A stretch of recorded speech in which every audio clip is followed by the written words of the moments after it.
World War II, a time of extreme measures, saw the birth of a peculiar, desperate yet terrifying tactic: the kamikaze pilots. Born out of a desperate situation, the kamikaze pilots were a unique component of the Japanese military strategy during the war. The term kamikaze, translating to divine wind in Japanese, was symbolic of their mission: a final, divine intervention to turn the tide of the war in Japan's favor. These pilots were typically volunteers, driven by a powerful sense of duty and the desperate circumstances of their nation. They were prepared to carry out suicide attacks, crashing their planes into enemy vessels in a bid to inflict maximum damage.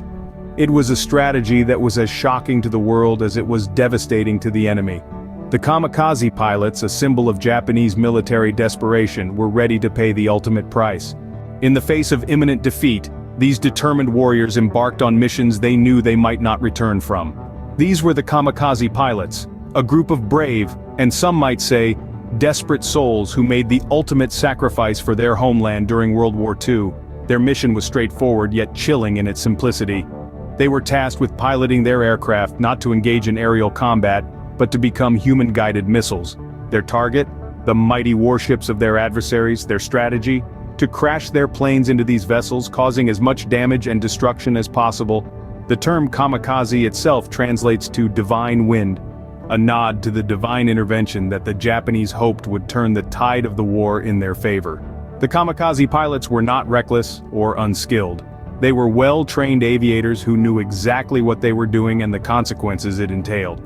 Each mission was meticulously planned, with specific enemy ships designated as targets. The pilots would navigate their fully fueled and often heavily armed planes towards these ships, aiming to hit crucial areas to inflict maximum damage. The kamikaze mission was often seen as a last resort, a desperate measure adopted in the face of impending defeat. It was a strategy born out of the grim reality of war, where conventional tactics seemed insufficient against the overwhelming might of the enemy. And yet, despite the bleakness of their task, these pilots undertook their missions with a sense of duty and honor. They were not merely soldiers but embodiments of the samurai spirit, willing to lay down their lives for their emperor and country. Their actions, while seen as extreme by many, were a testament to their unwavering dedication and courage. The kamikaze pilots, embodying the samurai spirit, were the embodiment of sacrifice in the face of adversity. Their legacy, while controversial, remains a poignant reminder of the lengths some are willing to go to protect their homeland, even in the direst of circumstances. However, not all kamikaze missions ended in the fiery blaze of a successful attack. Sometimes a pilot might have a change of heart, a moment of doubt, or simply couldn't find the resolve to carry out their suicide mission. These pilots would turn back, abandoning their mission, and leaving the fate of their return to their superiors uncertain. Just like any other military operation, kamikaze missions were not immune to technical failures, engine malfunctions, navigation issues, or simply being shot down before reaching their target. All of these could abruptly end a mission, often with the pilot's life spared. The Allied forces, fully aware of the kamikaze threat, took measures to intercept these suicide planes. Many kamikaze pilots found their missions cut short by enemy fighters, their planes intercepted and destroyed before they could reach their targets. Occasionally, a kamikaze pilot might even fall victim to friendly fire, mistaken by their own side and shot down in a tragic miscommunication.